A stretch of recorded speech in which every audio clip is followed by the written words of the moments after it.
ദൈവത്തിൻ്റെ അതിപരിശുദ്ധ നാമം വാഴ്ത്തപ്പെടുമാറാകട്ടെ. നോർത്ത് കേരള സെക്ഷൻ യൂട്യൂബ് ചാനലിലൂടെയുള്ള ഷാബ് സ്കൂൾ പഠനത്തിലേക്ക് ഏവരെയും സ്വാഗതം ചെയ്തുകൊള്ളുന്നു. ഇന്ന് വചനം പഠിക്കുവാനും ചിന്തിക്കുവാനുമായി കടന്നു വന്ന എല്ലാ ദൈവമക്കളെയും കർത്താവ് ധാരാളമായിട്ട് അനുഗ്രഹിക്കുമാറാകട്ടെ. കഴിഞ്ഞ ആഴ്ച നാം നീതിയോടെയുള്ള ദൈവസ്നേഹത്തെ കുറിച്ച് പഠിക്കുകയുണ്ടായി. ഈ ആഴ്ച പാഠം 7 തിന്മ എന്ന പ്രശ്നത്തെ കുറിച്ചാണ് നമ്മൾ പഠിക്കുന്നത്. ഇത് തയ്യാറാക്കിയിരിക്കുന്നത് ഇയ്യോബിന്റെ പുസ്തകം 30-ാം അധ്യായം 26-ാം വാക്യം, മത്തായിയുടെ സുവിശേഷം 27-ാം അധ്യായം 46-ാം വാക്യം, ഇയ്യോബിന്റെ പുസ്തകം 38-ാം അധ്യായം 1 മുതൽ 12 വരെ, സങ്കീർത്തനം 73, ഉൽപ്പത്തി പുസ്തകം 2-ാം അധ്യായം 16-17, വെളിപ്പാട് പുസ്തകം 21-ന്റെ 3-4 വാക്യങ്ങൾ. മനപ്പാഠ വാക്യം, വെളിപ്പാട് പുസ്തകം 21-4, അവൻ അവരുടെ കണ്ണിൽ നിന്ന് കണ്ണുനീരെല്ലാം തുടച്ചു കളയും, ഇനി മരണമുണ്ടാകയില്ല, ദുഃഖവും മുറവിളിയും കഷ്ടതയും ഇനി ഉണ്ടാകയില്ല, ഒന്നാമത്തേത് കഴിഞ്ഞുപോയി. വെളിപ്പാട് പുസ്തകം 21-4 ഒരിക്കൽ കൂടി വായിക്കാം. അവൻ അവരുടെ കണ്ണിൽ നിന്ന് കണ്ണുനീരെല്ലാം തുടച്ചു കളയും, ഇനി മരണമുണ്ടാകയില്ല, ദുഃഖവും മുറവിളിയും കഷ്ടതയും ഇനി ഉണ്ടാകയില്ല, ഒന്നാമത്തേത് കഴിഞ്ഞുപോയി. നമുക്ക് കണ്ണടച്ച് പ്രാർത്ഥിക്കാം. ഞങ്ങളെ സ്നേഹിക്കുകയും പരിപാലിക്കുകയും ചെയ്യുന്ന സ്വർഗീയ പിതാവേ, തിരുനാമത്തിന് നന്ദിയോടെ ഞങ്ങൾ സ്തുതിക്കുന്നു, സ്തോത്രം ചെയ്യുന്നു. ഇന്ന് അങ്ങയുടെ വചനം പഠിക്കുവാൻ ഞങ്ങൾ കടന്നു വന്നിരിക്കുന്നു. അങ്ങയുടെ ആത്മാവിനാൽ അടിയങ്ങളെ ശക്തിരിക്കണമേ, അടിയങ്ങളെ ബലപ്പെടുത്തണമേ. ഞങ്ങളിന്ന് പഠിക്കുന്ന പാഠം കർത്താവെ അത് ഹൃദയത്തിൽ നിലനിർത്തി പഠിപ്പാനും കൂടുതലായി മനസ്സിലാക്കുവാനും അങ്ങയുടെ ആത്മാവിനാൽ അടിയങ്ങളുടെ കണ്ണുകളെ പ്രകാശിപ്പിക്കുമാറാകണമേ എന്ന് പ്രാർത്ഥിക്കുന്നു. കടന്നു വന്ന എല്ലാവരെയും അനുഗ്രഹിക്കണം. സകലമാനവും മഹത്വവും കാഴ്ചയും തിരുമിനിയിടുകണം. യേശു മൂലം താഴ്മയായി ചോദിക്കുന്നു കർത്താവെ, കേൾക്കണമേ. ആമേൻ.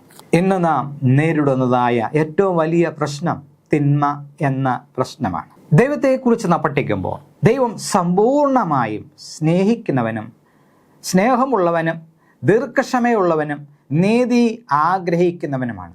അതുമാത്രമല്ല, ദൈവം സർവശക്തനാണ്. ദൈവം സകലത്തിൻ്റെയും പരമാധികാരിയാണ്. അങ്ങനെ പരമാധികാരിയായ ഒരു ദൈവം അഖിലാണ്ടത്തെ വാഴുമ്പോൾ ആ ദൈവത്തിന് കീഴിൽ ഇത്രമാത്രം തിന്മ ഉയർന്നു വരുന്നത് എങ്ങനെ എന്നുള്ളതായ ചോദ്യം പല ഹൃദയങ്ങളും ഉയർന്നു വന്നേക്കാം. ഇത് വലിയൊരു ചോദ്യചിഹ്നമാണ്. ഇത് പാണ്ഡിത്യപൂർണമായ ഒരു ചോദ്യം മാത്രമല്ല, മറിച്ച് ഓരോ ഹൃദയങ്ങളിൽ ഉയർന്നു വരുന്ന ഒരു ചോദ്യചിഹ്നമാണ്. അനേകരുടെ ഹൃദയങ്ങളിൽ ഉയർന്നു വരുന്ന ഒരു ചോദ്യചിഹ്നം, എന്തുകൊണ്ട് പാപം ലോകത്തിൽ ഉത്ഭവിച്ചു? പാപം എങ്ങനെ ലോകത്തിൽ ഉത്ഭവിച്ചു? അതിൻ്റെ കാരണം എന്താണ്? അതിൻ്റെ മൂല കാരണം എന്താണ്? പലരും ഇതിനെ സംബന്ധിച്ച് ചിന്തിക്കുമ്പോൾ അവർ വളരെയേറെ ആശയകലക്കത്തിൽ എത്തുന്നത് നമുക്ക് കാണുവാൻ കഴിയും. അതിന് വ്യക്തമായ ഒരു ഉത്തരം നൽകുവാൻ കഴിയാതെ ഒരു മർമ്മമായിട്ട് നിലകൊള്ളുന്നത് നമുക്ക് കാണുവാൻ കഴിയും. തന്മൂലം അനേകര് നിരീശ്വരത്വത്തിലേക്ക് തിരിയുന്നത് നമുക്ക് കാണുവാൻ കഴിയും. എന്തുകൊണ്ട് ദൈവം തിന്മയ്ക്കെതിരെ പ്രതികരിക്കുന്നില്ല എന്ന് നമ്മൾ ചിന്തിച്ചുകൊള്ളും. പലപ്പോഴും ദുഷ്ടത കൊടികുത്തി വാഴുന്നത് എന്തുകൊണ്ട് എന്ന് നമ്മൾ ചിന്തിക്കുവാൻ ഇടയുണ്ട്. എങ്ങനെ ഈ ദുഷ്ടത ഇങ്ങനെ നിലനിൽക്കുമ്പോൾ സ്നേഹനിധിയായ സ്നേഹിക്കുന്നവനായ സ്നേഹിക്കുവാൻ മാത്രം അറിയുന്ന ഈ ദൈവത്തെ നമുക്കെങ്ങനെ ആശ്രയിക്കുവാൻ കഴിയും എന്ന് പലരും ചിന്തിക്കുന്നു. ഈ ആഴ്ച നാം പഠിക്കുന്നത് ഈ വീഴ്ച ഭവിച്ച ഈ ലോകത്തിൽ എങ്ങനെ നമുക്ക് ദൈവത്തെ സ്നേഹിക്കുവാൻ, എങ്ങനെ നമുക്ക് ദൈവത്തിൽ ആശ്രയിക്കുവാൻ നമുക്ക് കഴിയും എന്നുള്ളതിനെക്കുറിച്ചാണ് നമ്മൾ ഈ ആഴ്ചയിൽ നമ്മൾ പഠിക്കുന്നത്. ഞായറാഴ്ചത്തെ ഭാഗത്തിലേക്ക് നാം കടന്നു വരുമ്പോൾ അവിടെ അനേക ദൈവമക്കളുടെ ഹൃദയത്തിൽ നിന്ന് ഉയർന്നു വരുന്നതായ ഒരു ചോദ്യത്തെ പരാമർശിച്ചാണ് നമ്മൾ പഠിക്കുന്നത്. ദൈവമേ, എത്രത്തോളം ഈ ദുഷ്ടത ലോകത്തിൽ നിലകൊള്ളും എന്നതിനെക്കുറിച്ചാണ് നമ്മൾ പഠിക്കുന്നത്. തിന്മ എന്ന പ്രശ്നം ഒരു സമകാലീന പ്രശ്നമല്ല. അത് ദൈവത്തിൻ്റെ തിരുവെഴുത്ത് ഉടനീളം നമുക്ക് കാണുവാൻ കഴിയുന്ന ഒരു പ്രശ്നമാണ്. ഇയ്യോബിൻ്റെ പുസ്തകം 30-ാം അധ്യായം 26-ാം വാക്യം അവിടെ നമ്മൾ വായിക്കുമ്പോൾ അവിടെ നമുക്ക് കാണുവാൻ സാധിക്കുന്നത്, ഇയ്യോബ് ഈ വണ്ണം പറയുകയാണ്. ഇയ്യോബിൻ്റെ അനുഭവത്തിലൂടെ ഇയ്യോബ് പറയുകയാണ്, ഞാൻ നന്മയ്ക്ക് നോക്കിയിരുന്നപ്പോൾ തിന്മ ഉയർന്നു വന്നു, വെളിച്ചത്തിന് വേണ്ടി കാത്തിരുന്നപ്പോൾ ഇരുട്ട് കയറി വന്നു എന്ന് രേഖപ്പെടുത്തിയിരിക്കുന്നു. യിരെമ്യാവിൻ്റെ പുസ്തകം 12-ാം അധ്യായം അതിൻ്റെ 1 നാം വായിക്കുമ്പോൾ, യിരെമ്യാ വചനം 12-ാം അധ്യായം 1 നാം വായിക്കുമ്പോൾ, യഹോവേ, ഞാൻ നിന്നോട് വാദിച്ചാൽ നീ നീതിമാനായിരിക്കും, എങ്കിലും ന്യായങ്ങളെക്കുറിച്ച് ഞാൻ നിന്നോട് ചോദിപ്പാൻ തുനിയുന്നു. ദുഷ്ടന്മാരുടെ വഴി ശുഭമായിരിക്കാൻ സംഗതി എന്ത്? ദ്രോഹം പ്രവർത്തിക്കുന്നവരൊക്കെയും നിർഭയമായിരിക്കുന്നത് എന്ത്?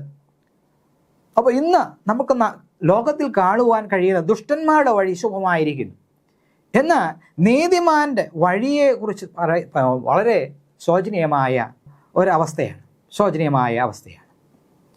അപ്പോൾ ദുഷ്ടന്മാർ തഴയ്ക്കുന്നത് എന്തുകൊണ്ടാണ് എന്ന് നമ്മൾ ചോദിക്കും. എന്തുകൊണ്ട് ദൈവം ഇവരെ വളരുവാൻ അനുവദിക്കുന്നു എന്ന ചിന്ത നമുക്കവിടെ ഉണ്ടാകും. അപ്പോൾ ഇവിടെ തന്നെ ഈ പുസ്തകം നമ്മൾ വായിക്കുമ്പോൾ ദൈവത്തിൻ്റെ തിരുവചനത്തിൽ അനേക ഭാഗങ്ങളിൽ ഇതുപോലുള്ളതായ വാക്യങ്ങൾ നമുക്ക് കാണുവാൻ കഴിയും. മലാക്കി പ്രവചനം 2-ാം അധ്യായം അതിൻ്റെ 17-ാം വാക്യം നമ്മൾ വായിക്കുമ്പോൾ, മലാക്കി പ്രവചനം 2-ാം അധ്യായം അതിൻ്റെ 17-ാം വാക്യം നാം വായിക്കുമ്പോൾ അവിടെ നമുക്ക് കാണുവാൻ കഴിയും, നിങ്ങൾ നിങ്ങളുടെ വാക്കുകളാൽ യഹോവയെ മുഷിപ്പിക്കുന്നു, എന്നാൽ നിങ്ങൾ ഏതിനാൽ ഞങ്ങൾ അവനെ മുഷിപ്പിക്കുന്നു എന്ന് ചോദിക്കുന്നു. ദോഷം പ്രവർത്തിക്കുന്ന ഏവനും യഹോവയ്ക്ക് ഇഷ്ടമുള്ളവനാകുന്നു, അങ്ങനെയുള്ളവരിൽ അവൻ പ്രസാദിക്കുന്നു, അല്ലെങ്കിൽ ന്യായവിധിയുടെ ദൈവം എവിടെ എന്നിങ്ങനെ നിങ്ങൾ പറയുന്നതിനാൽ തന്നെ. അപ്പോൾ മുമ്പും നമുക്ക് കാണുവാൻ കഴിയുന്നത് ദുഷ്ടത ഉള്ളതായ സമയങ്ങളിൽ ദൈവം ചോദ്യം ചെയ്യുന്നില്ല എന്നാണ് മനുഷ്യർ പറയുന്നത്. അപ്പോൾ ദൈവമക്കൾ എപ്പോഴും നീതിയെ ഇഷ്ടപ്പെടുന്നവരാണ്. സൊദോം ഗോമോറയുടെ കാലത്തിലേക്ക് നാം കടന്നു പോകുമ്പോൾ അവിടെ സൊദോം ഗോമോറയിൽ ഏറ്റവും അധികം ദുഷ്ടത പെരുകിയപ്പോൾ ദൈവദാസനായ ലോത്ത് അവിടെ താമസിച്ചിരുന്നു. ദൈവത്തിൻ്റെ വചനം പറയുന്നത് ഇങ്ങനെയാണ്, ലോത്ത് തൻ്റെ നീതിയുള്ള മനസ്സിൽ സൊദോമിലെ ദുഷ്ടത കണ്ട് വ്യസനിച്ചു എന്നാണ്, അല്ലെങ്കിൽ ഹൃദയം നൊന്ത് കരഞ്ഞുവെന്ന് നമുക്ക് അവിടെ കാണുവാൻ കഴിയും. തൻ്റെ നീതിയുള്ള മനസ്സിൽ സൊദോമിലെ ദുഷ്ടത കണ്ട് വ്യസനിക്കുന്നതായ അതല്ലെങ്കിൽ ദുഃഖിക്കുന്നതായ ലോത്തിൻ്റെ കാര്യങ്ങൾ പറയുന്നത്. സൊദോമിലെ ദുഷ്ടത കണ്ട് ലോത്തിൻ്റെ ഹൃദയം വേദനപ്പെട്ടു എന്ന് നമുക്കവിടെ കാണുവാൻ കഴിയും. അപ്പോൾ ഒരു നീതിമാൻ ലോകത്തിലുണ്ട് എന്നിരിക്കട്ടെ, അങ്ങനെയെങ്കിൽ അവൻ്റെ മനസ്സ് എത്രമാത്രം വേദനിക്കുമെന്ന് നമുക്ക് കാണാൻ കഴിയും. അനീതി കാണും തോറും അവൻ്റെ മനസ്സ് വേദനിപ്പിച്ചുകൊണ്ടേയിരിക്കും. അതുകൊണ്ടാണ് ഇവിടെ നമുക്ക് കാണുവാൻ കഴിയുന്നത്, യഹോവയായ ദൈവമേ, എത്രത്തോളം ദുഷ്ടത ലോകത്തിൽ പ്രബലപ്പെട്ടുകൊണ്ടിരിക്കും എന്ന ഉള്ള ചോദ്യം. അത് ദൈവഭക്തന്മാരുടെ മനസ്സിൽ നിരന്തരം ഉയരുന്നതായ ഒരു ചോദ്യമാണ്. ആ ചോദ്യത്തെ സംബന്ധിച്ച് പൊതുവെ തിന്മയുടെ പ്രശ്നത്തെ സംബന്ധിച്ചോ എന്തു തന്നെ പറഞ്ഞാൽ തിന്മയെ നാം നിസ്സാരമായി കാണരുത്. നമുക്കറിയാം, പാപം ചെയ്യുവാൻ ഒരു പ്രത്യേക രസമുണ്ട്. അതാണ് ഞാൻ പറയുന്നത്, പാപം ചെയ്യുവാൻ ഒരു പ്രത്യേക രസമുണ്ട്. അതുകൊണ്ട് തന്നെയാണ് മനുഷ്യർ പാപം ചെയ്യുന്നത്. നമ്മുടെ ഹൃദയം പാപം ചെയ്യുവാൻ പ്രേരണയുള്ള ഹൃദയമാണ്. കാരണം നമ്മളെല്ലാവരും ജഡമയരാണ്. നമ്മൾ ജനിച്ചത് തന്നെ പാപത്തിലാണ്. പാപത്തിൽ എൻ്റെ അമ്മ എന്നെ ഗർഭം ധരിച്ചു എന്നാണ് ദൈവത്തിൻ്റെ വചനം പറയുന്നത്. അപ്പോൾ നമ്മൾ പാപികളാണ്, പാപത്തിൽ ജനിച്ചവരാണ് എന്ന് വ്യക്തമായി ദൈവത്തിനറിയാം. പക്ഷേ നാം നീതിമാനായി തീരണമെങ്കിൽ ദൈവത്തിൽ ആശ്രയിച്ചേ നമുക്ക് പറ്റുകയുള്ളൂ.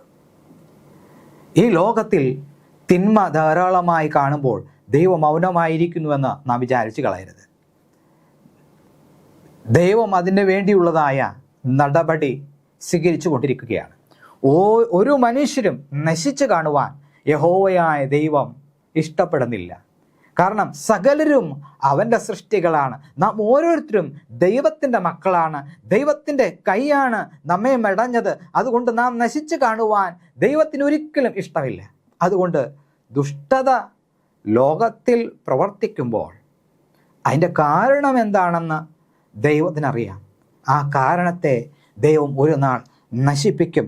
കാരണം ദൈവത്തിന് തൻ്റെ മക്കൾ നശിക്കുവാൻ ദൈവം ഒരിക്കലും ഇഷ്ടപ്പെടുന്നില്ല എന്നാണ് നമുക്ക് കാണുവാൻ. എല്ലാവരും മാനസാന്തരപ്പെടുവാൻ ഇച്ഛിച്ചുകൊണ്ട് അവൻ ദീർഘക്ഷമ കാണിക്കുന്നുവെന്ന് ദൈവത്തിൻ്റെ വചനം പറയുന്നു. അതുകൊണ്ടാണ് സ്വന്തം പുത്രനെ ആദരിക്കാതെ ലോകത്തിലെ മാനവജാതിക്ക് വേണ്ടി ദൈവത്തെ അകറ്റിയ, ദൈവത്തെ പിന്നിലേക്ക് വലിച്ചെറിഞ്ഞ, ദൈവത്തിൻ്റെ കൽപ്പനകളെ തിരസ്കരിച്ച ദൈവമക്കളെ തേടി കർത്താവ് ഇറങ്ങി വന്നത്. അങ്ങനെ ഈ ലോകത്തിൽ ഇറങ്ങി വന്ന നാം മരിക്കേണ്ടതായ സ്ഥാനത്ത് കർത്താവ് മരിച്ചു. നമ്മുടെ മുഴുവനും പാപവും കർത്താവിൻ്റെ മേൽ ചുമത്തിയപ്പോൾ എന്താണ് പാപത്തിൻ്റെ അനന്തരഫലം എന്താണെന്ന് കർത്താവ് തന്നെ അനുഭവിച്ചു. കാരണം എന്തെന്ന് പറഞ്ഞാൽ, പാപം നമ്മളിലിരിക്കുമ്പോൾ ദൈവത്തിൻ്റെ സ്നേഹം എന്തെന്ന് പോലും നമുക്ക് മനസ്സിലാക്കുവാൻ കഴിയത്തില്ല.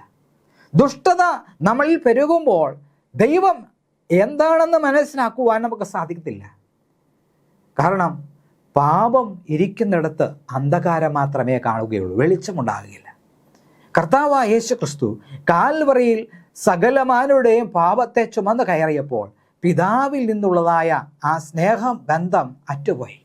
ഒരല്പസമയം അറ്റുപോയപ്പോൾ കർത്താവായ യേശു ക്രിസ്തു കാൽവറിയിൽ നിന്ന് നിലവിളിക്കുകയാണ്, എൻ്റെ ദൈവമേ, എൻ്റെ ദൈവമേ, നീ എന്നെ കൈവിട്ടതെന്ത് എന്നുള്ള നിലവിളിയുടെ അർത്ഥം തന്നെ നമുക്ക് കേൾക്കുവാൻ കഴിയുന്നത് കർത്താവ് പിതാവിൽ നിന്നുള്ളതായ ബന്ധം അറ്റുപോയ ഒരവസ്ഥയിലായി തീർന്നുവെന്നാണ് നമുക്ക് കാണുവാൻ കഴിയുന്നത്. അപ്പോൾ ആ പിതാവുമായിട്ടുള്ള ബന്ധം വിട്ടുപോയ ആ അവസ്ഥ പോലും കർത്താവിന് സഹിക്കുവാൻ കഴിഞ്ഞില്ല എന്നാണ് നമുക്ക് കാണുവാൻ കഴിയുന്നത്. ഇത് തന്നെയാണ് നമ്മ ഓരോരുത്തരുടെയും അവസ്ഥ. ദൈവം നമ്മെ വഴി നടത്തിയില്ല എങ്കിൽ, ദൈവം നമ്മെ കരുതുന്നില്ല എങ്കിൽ തീർച്ചയായും നമ്മെ ഈ ലോകത്തിൽ അന്ധകാരത്തിൽ കഴിയുന്നവരാണ്. അങ്ങനെയുള്ള നമ്മെ ഓരോരുത്തരെയും നാം അറിഞ്ഞുകൂടാതെ വണ്ണം നമ്മെ നടത്തുന്നതായ ആ വല്ലഭൻ്റെ കൃപയാണ് ഇന്നും എന്നെയും നിങ്ങളെയും ഈ ഭൂമുഖത്ത് ജീവനോടെ നിലനിർത്തുന്നത് എന്ന് നാം ഒരിക്കലും മറന്നു പോകരുത്. ദൈവം നമ്മെ ഒരിക്കലും തള്ളിക്കളയുകയില്ല. ദൈവം നമ്മെ ഒരിക്കലും തള്ളിക്കളയുകയില്ല. നാം അറിഞ്ഞുകൂടാതെ വണ്ണം ഒരമ്മ എങ്ങനെയാണ് തൻ്റെ കുഞ്ഞിനെ നടക്കുവാൻ പഠിപ്പിക്കുന്നത്, അതുപോലെയാണ് ദൈവം തൻ്റെ മക്കളെ നടത്തുന്നത്. അതിനേക്കാൾ ഉപരിയായി ദൈവം തൻ്റെ മക്കളെ സ്നേഹിക്കുന്നു എന്നുള്ളതാണ് നമുക്ക് ഇന്ന് പഠിക്കുവാൻ കഴിയുന്നത്. തിങ്കളാഴ്ചത്തെ ഭാഗത്തേക്ക് നാം കടന്നു വരുമ്പോൾ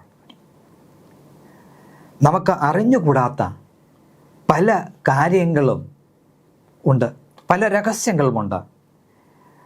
ദൈവത്തിന് മാത്രം അറിയാവുന്ന കാര്യം, മനുഷ്യ ഹൃദയങ്ങൾക്ക് അത് ചിന്തിക്കുവാൻ പോലും പറ്റാത്തതായ കാര്യങ്ങളാണ്, വളരെ രഹസ്യങ്ങളാണ് നമുക്ക് കാണുവാൻ കഴിയുന്നത്. നമ്മളെപ്പോഴും ഓർക്കും, എന്തുകൊണ്ടാണ് തിന്മ ഇത്രമാത്രം ലോകത്തിൽ ശക്തിപ്പെട്ട് വളരുമ്പോഴും ദൈവം ഒരിക്കൽ പോലും തിരിഞ്ഞു നോക്കാത്തത് എന്നുള്ള ചിന്ത നമുക്കുണ്ടാകും.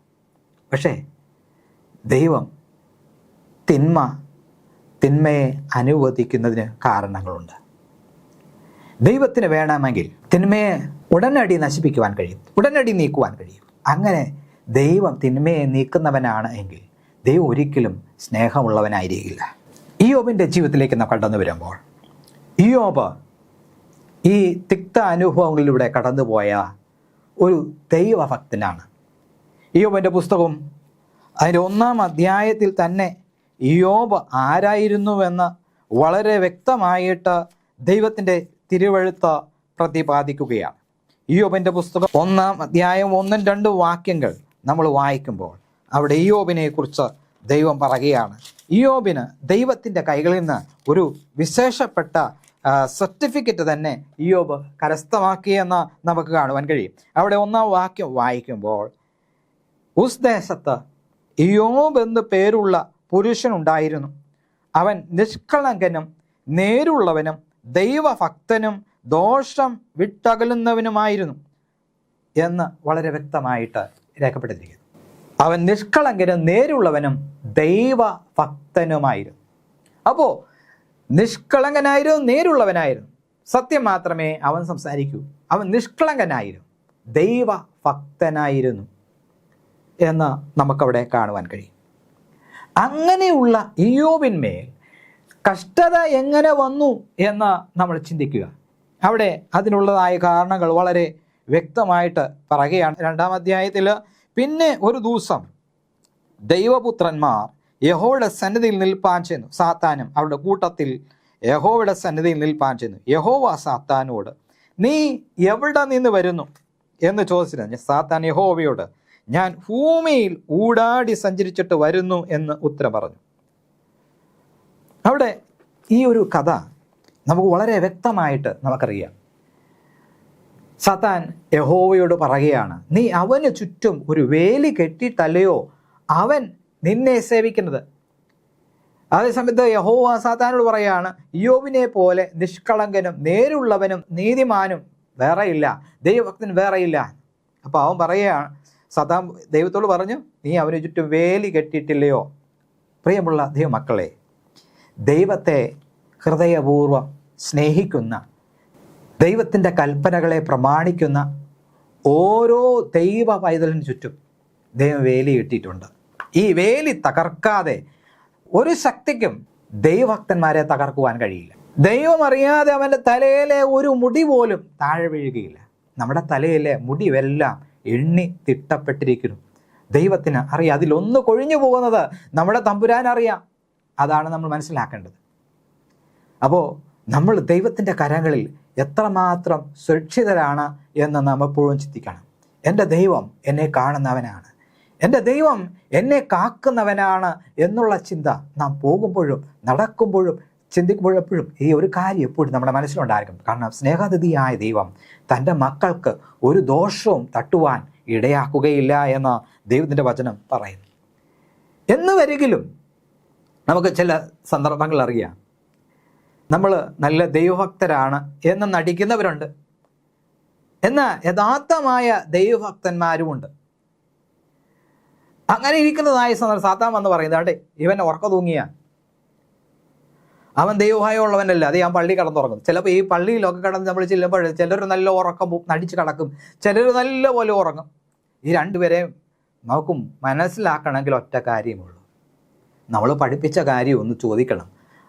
അന്നേരം ഉറങ്ങിയ ആൾക്കാർ അതിന് മറുപടി പറയില്ല.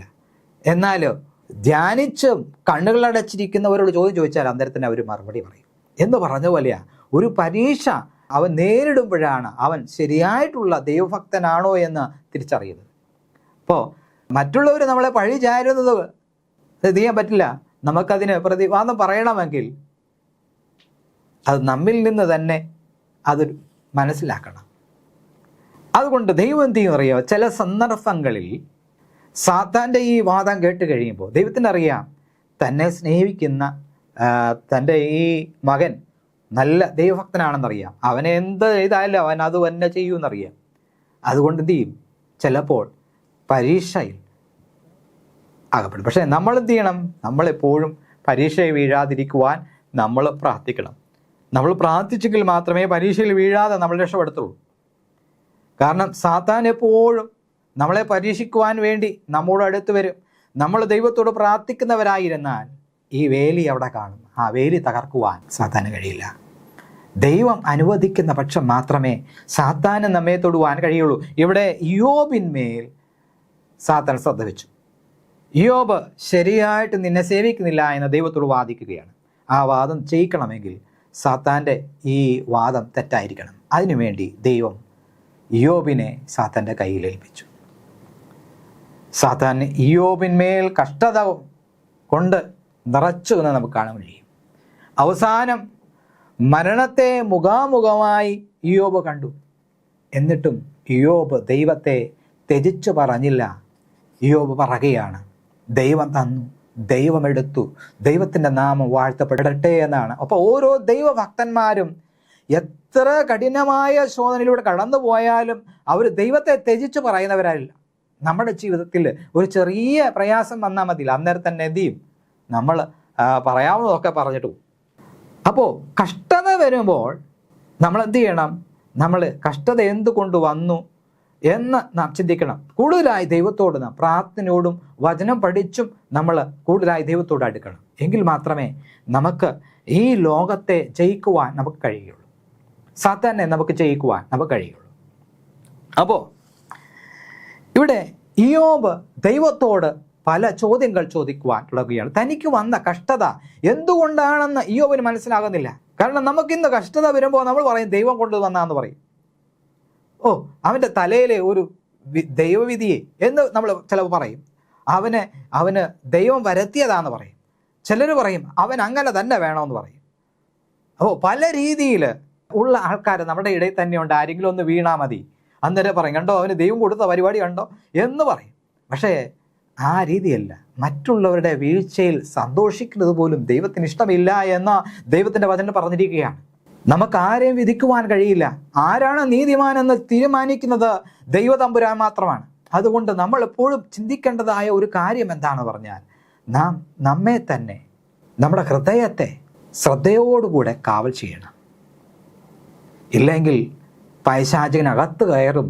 പൈശാചികനകത്ത് കയറിയാൽ അവൻ തിന്മ കൊണ്ട് നമ്മെ നിറയ്ക്കും. കായിൻ്റെ ഹൃദയത്തിൽ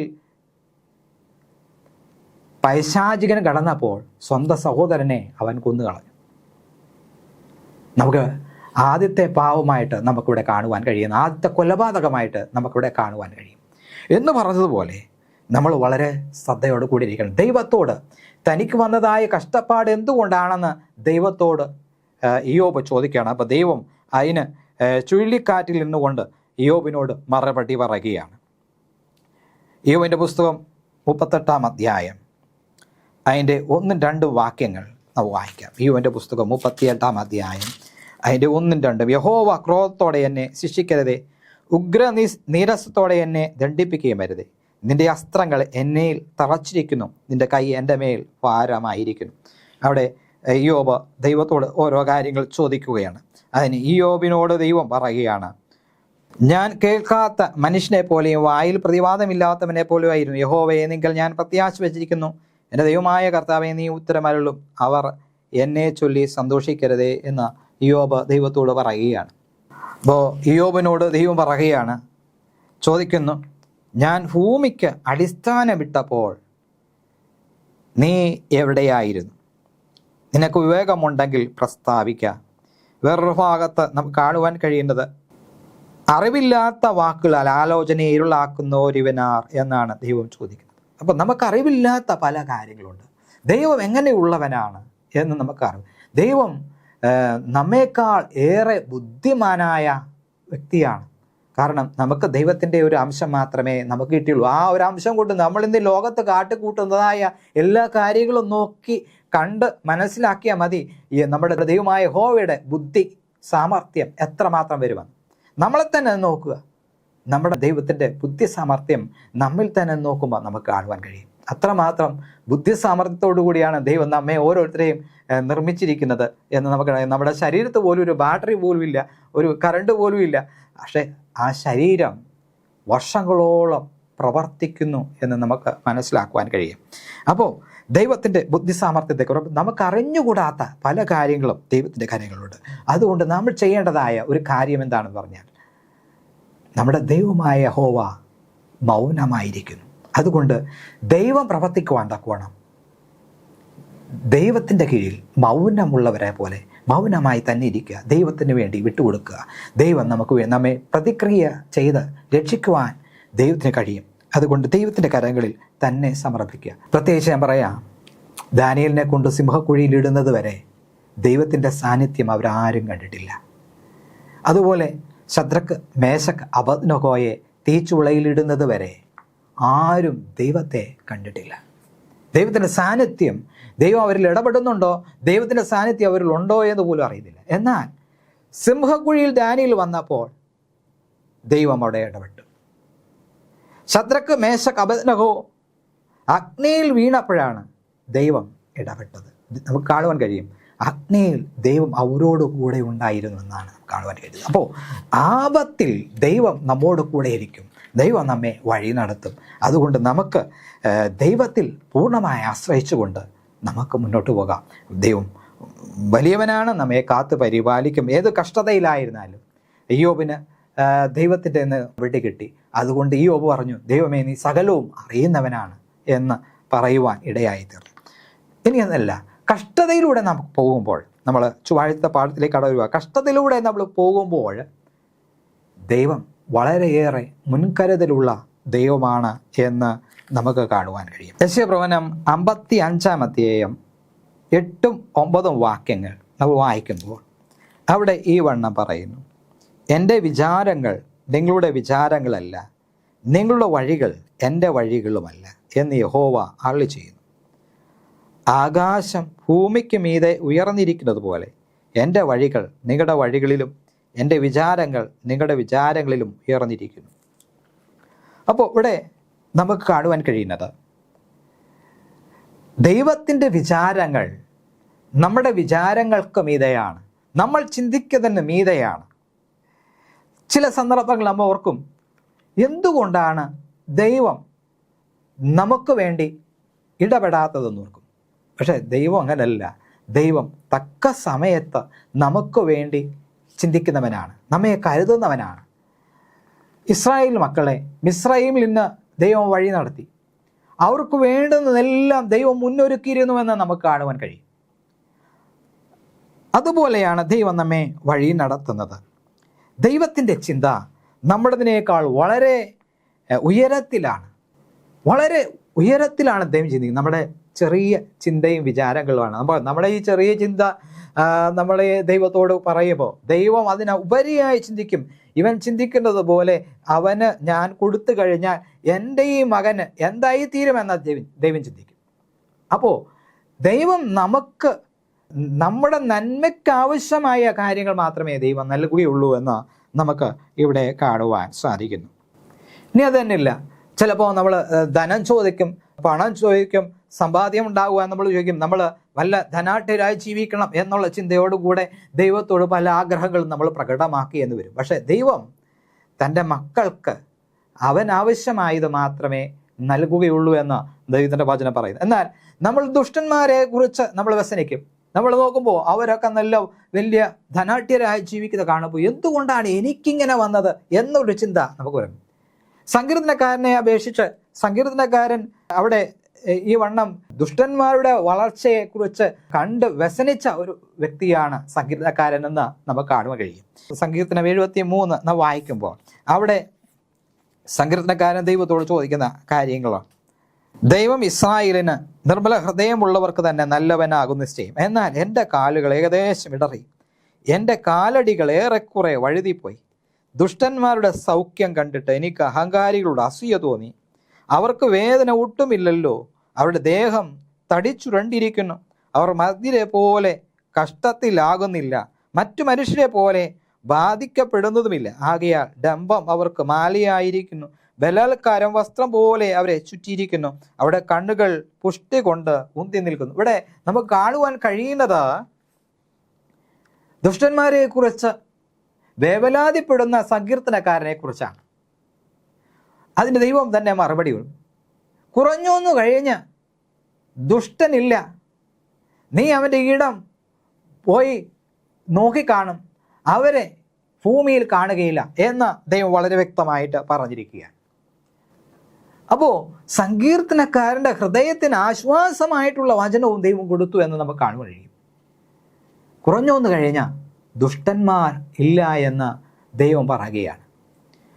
കാരണം ദുഷ്ടന്മാർക്കൊരു കാലമാണ്. ദൈവം ഒരിക്കലും ദുഷ്ടന്മാരുടെ മരണത്തിൽ സന്തോഷിക്കുന്നവനല്ല. നമ്മൾ മുൻ പാഠങ്ങളിലെല്ലാം നമ്മൾ പഠിച്ച കാര്യമാണ്. ദുഷ്ടന്മാരെ കുറിച്ച് ദൈവത്തിന് ഒരു ചിന്തയും കരുതലുമുണ്ട്. അവരാരും നശിച്ചു കാണുവാൻ ദൈവത്തിന് ഇഷ്ടമില്ല. പക്ഷേ ദൈവം ചിന്തിക്കുന്നത് അവരുടെയും കൂടെ മാനസാന്തരമാണ് എന്ന് നമുക്ക് കാണുവാൻ കഴിയും. ദൈവത്തിൻ്റെ ന്യായവിധി ലോകത്തിൽ വരുന്നതായ സമയത്ത് ദുഷ്ടതയെ ദൈവം തുടച്ചു മാറ്റുമെന്ന് ദൈവം വ്യക്തമാക്കിയിരിക്കുന്നു. ദൈവത്തിൻ്റെ തിരുവെഴുത്ത് നമ്മെ പഠിപ്പിക്കുന്നു. ബുധനാഴ്ചത്തെ പാഠത്തിലേക്ക് നമുക്ക് കടന്നു വരുമ്പോൾ സ്വതന്ത്ര ഇച്ഛാശക്തിയുള്ള പ്രതിരോധം. ദൈവം മനുഷ്യന് തിരഞ്ഞെടുപ്പിൻ്റെ സ്വാതന്ത്ര്യം കൊടുത്തു. തിരഞ്ഞെടുപ്പിൻ്റെ സ്വാതന്ത്ര്യം ദൈവം മനുഷ്യന് കൊടുത്തു എന്ന് നമുക്ക് കാണാൻ കഴിയും. ദൈവം മനുഷ്യനെ സൃഷ്ടിച്ച സമയത്ത് തന്നെ ദൈവം കൊടുത്തു. അവനെ പൂർണ്ണനായ ദൈവം സൃഷ്ടിച്ചപ്പോൾ അവന് നന്മയും തിന്മയും തിരഞ്ഞെടുക്കുവാനുള്ളതായ ഒരു സ്വാതന്ത്ര്യം ദൈവം കൊടുത്തു. ഈ നന്മയും തിന്മയും തിരഞ്ഞെടുക്കുവാനുള്ള സ്വാതന്ത്ര്യം ദൈവം കൊടുത്തത് ദൈവം സ്നേഹമുള്ളവനായതുകൊണ്ട്. ദൈവത്തിന് വേണമെങ്കിൽ അവനെ ഇന്ന് കാണുന്നത് പോലെ റോബോട്ടുകളായിട്ട് മനുഷ്യനെ നിർമ്മിക്കാമായിരുന്നു. നിങ്ങളൊന്ന് മനസ്സുകൊണ്ടൊന്ന് വിചാരിച്ച് നോക്കുക. റോബോട്ടുകളുടെ പ്രത്യേകത, അത് കമ്പ്യൂട്ടറിൽ നമ്മൾ ഫീഡ് ചെയ്യുന്നത് പോലെ അത് പ്രവർത്തിക്കും. രാവിലെ എഴുന്നേറ്റ് വന്ന് നിങ്ങൾ ഓർക്കുക, നമുക്ക് ദൈവം റോബോട്ടുകളെ തന്നെ, അല്ലെങ്കിൽ രാവിലെ വന്നിട്ട് മമ്മി ഡാഡി ഗുഡ് മോർണിംഗ് എന്ന് മാത്രം പറയുന്നതായ റോബോട്ടുകളായിട്ടാണ് നമ്മളെ ഉണ്ടാക്കിയത്. അങ്ങനെ നമ്മൾ റോബോട്ടുകളായി ഉണ്ടാക്കപ്പെട്ടതാൽ നമ്മൾ ഒരിക്കലും പാപം ചെയ്തില്ല. നമുക്ക് രോഗങ്ങൾ ഉണ്ടാകത്തില്ല, നമുക്ക് കണ്ണുകളിലുണ്ടാകത്തില്ല, കണ്ണുനീരുണ്ടാകത്തില്ല. അപ്പോൾ അങ്ങനെയുള്ള റോബോട്ടുകൾ മാത്രമേ ഈ ലോകത്തുണ്ടാകുന്നുവെങ്കിൽ കഷ്ടതയുണ്ടാകത്തില്ല, ദുഃഖമുണ്ടാകത്തില്ല, മുറവിളി ഉണ്ടാകത്തില്ല, മരണമുണ്ടാകത്തില്ല. അതുപോലെ ഓരോരോ കാര്യങ്ങൾ ലോകത്തിൽ എന്ത് കാണത്തില്ല.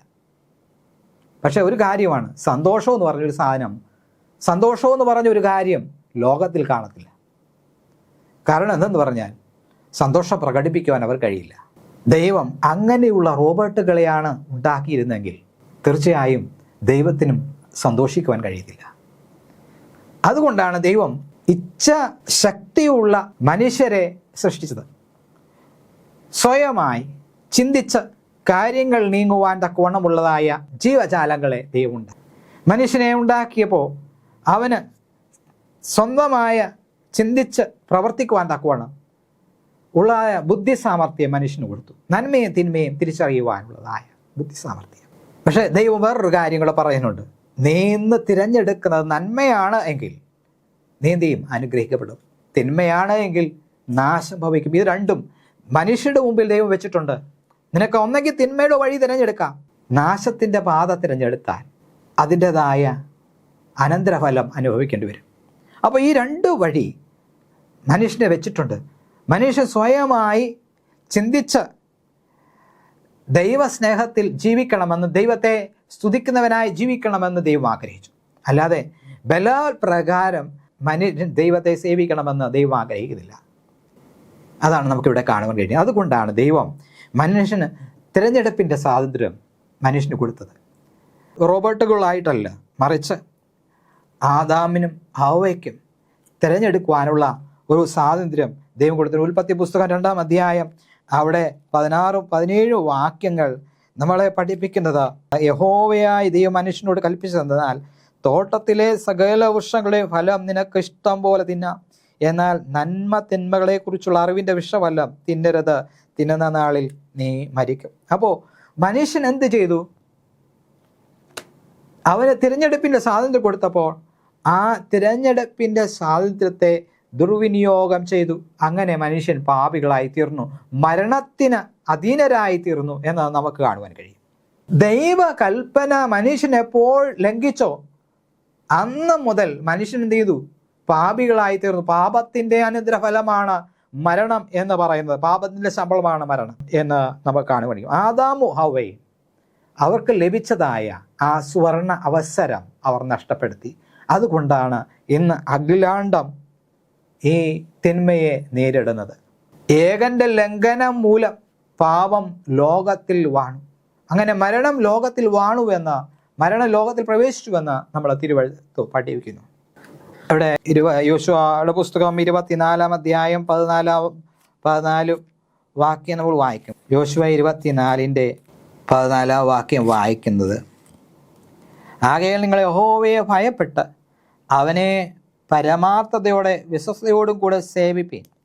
നിങ്ങളുടെ പിതാക്കന്മാർ നദിക്കരയും ഇസ്രയേലിൽ വെച്ച് സേവിച്ച ദേവന്മാരെ ഉപേക്ഷിക്കുകയും യഹോവയെ തന്നെ സേവിക്കുകയും ചെയ്യുവിൻ.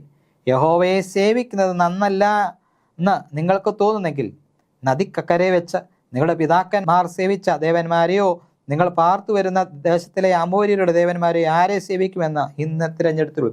നമുക്ക് ആരെ വേണമെങ്കിലും, ആരെ സേവിക്കണമെന്ന് നമുക്ക് തിരഞ്ഞെടുക്കാം. അപ്പോൾ തിരഞ്ഞെടുപ്പിൻ്റെ സ്വാതന്ത്ര്യം ദൈവം മനുഷ്യരുടെ മുമ്പിൽ വെച്ചിരിക്കുന്നു. നമുക്ക് വേണമെങ്കിൽ യഹോവയെ സേവിക്കാം, വേണ്ട എങ്കിൽ വിഗ്രഹങ്ങളെ സേവിക്കാം. സംസാരിക്കുവാൻ കഴിയാത്ത, കാണുവാൻ കഴിയാത്ത, പ്രവർത്തിക്കുവാൻ കഴിയാത്ത, ചലിക്കുവാൻ കഴിയാത്ത, നമ്മെ രക്ഷിക്കുവാൻ കഴിയാത്ത ദേവന്മാരെ നമുക്ക് സേവിക്കാം. പക്ഷേ യഹോവയെ സേവിക്കുന്നു എന്ന് വലിയ പ്രയാസമുള്ള കാര്യമാണ്. അതാണ് യോശുവ വിളിച്ചു പറയുന്നത്. യഹോവയെ സേവിക്കുന്നത് നന്നല്ല എന്ന് നിനക്ക് തോന്നുന്നെങ്കിൽ നിനക്ക് ആ നദിക്കക്കരെയുള്ള ദേവന്മാരെ നിനക്ക് സേവിക്കാമെന്ന് യോശുവ വിളിച്ചു പറയുകയാണ്. കാരണം തിരഞ്ഞെടുപ്പിൻ്റെ സ്വാതന്ത്ര്യം ദൈവം നമുക്ക് വിട്ടിരിക്കുകയാണ്. നാം സ്വമനസ്സാലെ ദൈവത്തെ സേവിക്കുന്നുവെങ്കിൽ തീർച്ചയായും നമുക്ക് നന്മ വരും എന്ന് പറയുകയാണ്. അതുകൊണ്ടാണ് ദൈവം നമ്മെ റോബോട്ടുകളായിട്ട് സൃഷ്ടിക്കാതെ തിരഞ്ഞെടുപ്പിൻ്റെ സ്വാതന്ത്ര്യം നല്ല മനുഷ്യരായി ദൈവം നമ്മെ രൂപകൽപ്പന ചെയ്തത്. മനസ്സോടുകൂടെ ദൈവത്തെ സേവിക്കണം. ദൈവം മനുഷ്യനെ നിർബന്ധിച്ച് ആരാധന സ്വീകരിക്കുന്നവനാണ് എന്ന് മനുഷ്യർ പറയുമായിരുന്നു. മറിച്ച് ദൈവം അത് ആഗ്രഹിക്കുന്നില്ല. ദൈവം മനുഷ്യന് സ്വയമായി ചിന്തിച്ച് ദൈവത്തെ ആരാധിക്കണം. വ്യാഴാഴ്ചത്തെ പാഠത്തിലേക്ക് നമ്മൾ കടന്നു വരുമ്പോൾ സ്നേഹവും തിന്മയും എന്ന ഭാഗത്തിലേക്ക് നമ്മൾ കടന്നു വരുമ്പോൾ ദൈവം തൻ്റെ സൃഷ്ടികൾക്ക് തിരഞ്ഞെടുപ്പിൻ്റെ സ്വാതന്ത്ര്യം ദൈവം കൊടുത്തു. ദൈവം അത് കൊടുത്തില്ലായിരുന്നുവെങ്കിൽ ദൈവം സ്വാർത്ഥനെന്ന് പറയുന്നത് സത്യമായി തീർന്നു. സ്വർഗത്തിലെ ദൂതന്മാരുടെ ഇടയിൽ സാത്താൻ പരത്തിയതായ ഒരു കിംവദന്തിയാണ് ദൈവം സ്വാർത്ഥനാണ്. അതുകൊണ്ടാണ് ദൈവം തൻ്റെ കൽപ്പനയെ നമ്മുടെ മേൽ അടിച്ചേൽപ്പിച്ചിരിക്കുന്നത് എന്ന് പറയുവാൻ ഇടയായി. അപ്പോൾ അത് തെറ്റാണ് എന്ന് കാണിക്കേണ്ടത് ദൈവത്തിൻ്റെ കടമയാണ്. അപ്പോൾ അതുകൊണ്ട് തന്നെ ദൈവം മനുഷ്യനെ ഉണ്ടാക്കിയപ്പോൾ ദൈവം മനുഷ്യർക്ക് തിരഞ്ഞെടുപ്പിൻ്റെ സ്വാതന്ത്ര്യം കൊടുത്തു. മനുഷ്യൻ പാപം ചെയ്തുവെങ്കിലും ദൈവം അവരെ എന്ത് ചെയ്തില്ല? ഉടനടി നശിപ്പിച്ചില്ല. ഉടനടി നശിപ്പിക്കുമായിരുന്നെങ്കിൽ, സാത്താനെ ഉടനടി നശിപ്പിക്കുമായിരുന്നെങ്കിൽ, സാത്താനെ ആ പാപം ചെയ്തതായ സന്ദർഭത്തിൽ ദൈവം നശിപ്പിക്കുമായിരുന്നെങ്കിൽ സ്വർഗത്തിലെ ദൂതന്മാരും ഭയപ്പാടോടുകൂടെ ദൈവത്തെ സേവിക്കുമായിരുന്നു. ദൈവം അത് ആഗ്രഹിക്കുന്നില്ല. അതുകൊണ്ട് തന്നെ മനുഷ്യൻ പാപം ചെയ്തപ്പോഴും ദൈവം അവനെ നശിപ്പിച്ചില്ല. മറിച്ച് അവനെ ആ പാപത്തിൽ നിന്ന് വീണ്ടെടുക്കുവാൻ തക്കോണം ദൈവത്തിന് ഇഷ്ടം തോന്നി. അതുപോലെ തന്നെ പൈശാചികൻ്റെ മാറ്റത്തിലും ദൈവം ആഗ്രഹിച്ചിരുന്നു എന്ന് നമുക്ക് മനസ്സിലാക്കുവാൻ സാധിക്കും. അതുകൊണ്ടാണ് പൈശാചികന് ആവശ്യം പോലെ സമയം, അവന് ചിന്തിക്കുവാൻ സമയം കൊടുത്തത് എന്ന് നമുക്ക് കാണുവാൻ കഴിയും. പക്ഷേ സമയം കൊടുക്കും തോറും അവൻ എന്ത് ചെയ്തു? അത് സ്വർഗത്തിലുള്ള 1/3 ദൂതന്മാരെ അവൻ വശീകരിച്ചു എന്ന് നമുക്ക് കാണുവാൻ കഴിയും. അങ്ങനെയാണ് സ്വർഗത്തിൽ യുദ്ധമുണ്ടാകുന്നത്. യുദ്ധത്തിൽ സാത്താൻ്റെ ദൂതന്മാരെയും ഭൂമിയിലേക്ക് തള്ളിക്കളഞ്ഞു എന്ന് നമുക്ക് കാണുവാൻ കഴിയും. ഇത് അർത്ഥമാക്കുന്നത് ദൈവം അവസാനമായി ദുഷ്ടതയെ ഭൂമുഖത്ത് നിന്ന് തന്നെ തുടച്ചു നീക്കും എന്നുള്ളതാണ്. സാത്താനെ അന്നേരം തന്നെ നശിപ്പിക്കാം, പക്ഷേ ദൈവം നശിപ്പിച്ചില്ല. നശിപ്പിച്ചിരുന്നെങ്കിൽ എല്ലാവരും ദൈവത്തെ ഭയപ്പെട്ട് ദൈവത്തെ ആരാധിക്കുമായിരുന്നു. അങ്ങനെ ഭയപ്പെട്ട് ദൈവത്തെ ആരാധിക്കുവാൻ ദൈവം ഇഷ്ടപ്പെടുന്നില്ല. സ്വയമായി ചിന്തിച്ച് ദൈവത്തെ ആരാധിക്കണം. അതാണ് ദൈവം. അതിനു വേണ്ടിയാണ് ദൈവം തിരഞ്ഞെടുപ്പിൻ്റെ സ്വാതന്ത്ര്യം മനുഷ്യന് കൊടുത്തത്. ആ തിരഞ്ഞെടുപ്പിൻ്റെ സ്വാതന്ത്ര്യം ദൈവം മനുഷ്യന് കൊടുത്തത് ദൈവത്തെ സ്വന്തം മനസ്സോടെ സ്നേഹിക്കുവാനും സേവിക്കുവാനുമാണ്. റോമർക്കെഴുതിയ ലേഖനം 8-ാം അധ്യായം അതിൻ്റെ 18-ാം വാക്യം നമ്മൾ വായിക്കുമ്പോൾ, നമ്മിൽ വെളിപ്പെടുവാനുള്ള തേജസ് വിചാരിച്ചാൽ ഈ കാലത്തിലെ കഷ്ടങ്ങൾ സാരമില്ല എന്ന് ഞാൻ എണ്ണുന്നു. സൃഷ്ടി ദൈവപുത്രന്മാരുടെ വെളിപ്പാടിനെ ആകാംക്ഷയോടെ കാത്തിരിക്കുന്നു. അപ്പോൾ ഇന്ന് ഈ സ്നേഹം, ഇന്ന് ഈ ലോകത്തിൽ സ്നേഹം എന്ന് പറയുന്നതായ യാതൊന്നുമില്ല. നമ്മൾ ഈ ലോകത്തിൽ നിന്ന് നോക്കുമ്പോൾ പലവിധമായ ദുഷ്ടപ്രവൃത്തികൾ വളരെ അധികമായി വർദ്ധിച്ചു പെരുകുന്നതായിട്ട് നമുക്ക് കാണാം. അതിൻ്റെതായ അനന്തരഫലമായിട്ട് ഭൂമിയിൽ പലവിധമായിട്ടുള്ള പ്രശ്നങ്ങൾ ഉടലെടുക്കുന്നത് നമുക്ക് കാണുവാൻ കഴിയും. ഈ ലോകത്തിൽ സ്നേഹമില്ലാത്ത ഈ ലോകത്തിൽ ജീവിക്കുവാൻ ആരും ആഗ്രഹിക്കുന്നില്ല. അതുകൊണ്ട് ദൈവം ഒരുക്കുന്നതായ ആ നിത്യ സൗഭാഗ്യത്തിന് വേണ്ടി മനുഷ്യൻ കാത്തിരിക്കുന്നു. സകല ജഡവും അതാണ് ആഗ്രഹിക്കുന്നത്. നമ്മുടെ പൂർവ്വ പിതാക്കന്മാർ അതായിരുന്നു ആഗ്രഹിച്ചത്. അവരെല്ലാം വാഗ്ദത്ത നിവർത്തി പ്രാപിക്കാതെ ദൂരത്ത് നിന്നത് കണ്ടു തങ്ങൾ ഭൂമിയിൽ അന്യരും പരദേശികളുമെന്ന് ഓർത്ത് ഈ ലോകത്തിൽ ജീവിച്ചു എന്നുള്ളതാണ് നമുക്ക് വചനം പഠിക്കുമ്പോൾ മനസ്സിലാകുന്നത്. അതുകൊണ്ട് തന്നെ ദൈവം ഈ ലോകത്തെ എന്ത് ചെയ്യും? വീണ്ടും ശുദ്ധീകരിച്ച ആ ഭൂമിയിൽ കഷ്ടത, കണ്ണുനീര് ഒന്നുമില്ല. വെളിപ്പാട് പുസ്തകം 21 അധ്യായം അതിൻ്റെ 3-4 വാക്യങ്ങൾ അവിടെ നമ്മൾ ഈ വണ്ണം വായിക്കുന്നു. സിംഹാസനത്തിൽ ഒരു മഹാശബ്ദം പറയുന്നതായി ഞാൻ കേട്ടത്, ഇതാ മനുഷ്യരോട് കൂടെ ദൈവത്തിൻ്റെ കൂടാരം, അവൻ അവരോട് കൂടെ വസിക്കും, അവൻ അവൻ്റെ ജനമായി, ദൈവം താൻ അവരുടെ ദൈവമായി അവരോട് കൂടെ ഇരിക്കും. അവൻ അവരുടെ കണ്ണിൽ നിന്ന് കണ്ണുനീരെല്ലാം തുളച്ചു കളയും. ഇനി മരണം ഉണ്ടാകുകയില്ല, ദുഃഖവും മുറവിളിയും കഷ്ടതയും ഇനി ഉണ്ടാകുകയില്ല. ഒന്നാമത്തത് കഴിഞ്ഞുപോയി. സിംഹാസനത്തിലിരിക്കുന്നവനിതാ ഞാൻ സകലവും പുതുതാക്കുന്നു എന്ന് അരുളി ചെയ്യും. എഴുതുക, ഈ വചനം വിശ്വാസയോഗ്യവും സത്യവുമാകുന്നു. അപ്പോൾ അവിടെ നമുക്ക് കാണുവാൻ കഴിയും, ദൈവം അവസാനമായി ഈ ലോകത്തെ, ഈ ദുഷ്ടത നിറഞ്ഞതായ ലോകത്തെ, പാപം നിറഞ്ഞതായ ലോകത്തെ, മരണവും മുറവിളിയും നിറഞ്ഞതായ ലോകത്തെ ശുദ്ധീകരിച്ച് ഉന്മൂല നാശം വരുത്തി അതിനെ പുതുക്കി വീണ്ടും ദൈവത്തിൻ്റെ ഒരു ശുദ്ധിയുള്ള ഗ്രഹമാക്കി മാറ്റും. ദൈവം അവിടെ തൻ്റെ വിശുദ്ധ നഗരം കൊണ്ടുവരുമെന്ന് ദൈവം പറയുകയാണ്. അവസാനമായിട്ട് ഇതിനെല്ലാം ദൈവം നീക്കും. മനുഷ്യരുടെ കണ്ണിൽ നിന്ന്, ദൈവഭക്തന്മാരുടെ കണ്ണിൽ നിന്ന് കണ്ണുനീരെല്ലാം തുളച്ചു നിൽക്കുന്നതായ ഒരു നാൾ അധികം ദൂരത്തല്ല. ദൈവം ഈ ലോകത്തിലേക്ക് കടന്നു വന്ന ഇതിനെ ശുദ്ധീകരിച്ച് നല്ലൊരു ദേശമായി, മനുഷ്യവാസത്തിന് യോഗ്യരായി, ദുഷ്ടതയില്ലാത്ത, കഷ്ടതയില്ലാത്ത, മുറവിളിയില്ലാത്ത, മരണമില്ലാത്ത, കണ്ണുനീരില്ലാത്ത ഒരു ദേശമാക്കി മാറ്റുവാൻ ദൈവം ആഗ്രഹിക്കുന്നു. ആ ദേശത്തിലേക്ക് കടന്നു ചെല്ലുവാൻ തക്കവണ്ണം നാം ഉത്സാഹമുള്ളവരായി തീരണം. വെള്ളിയാഴ്ചത്തെ പാഠത്തിലേക്ക് നാം കടന്നു വരുമ്പോൾ, സാത്താനെ സ്വർഗത്തിൽ നിന്ന് പുറത്താക്കിയെങ്കിലും അനന്തമായ ജ്ഞാനം അവനെ നശിപ്പിച്ചില്ല.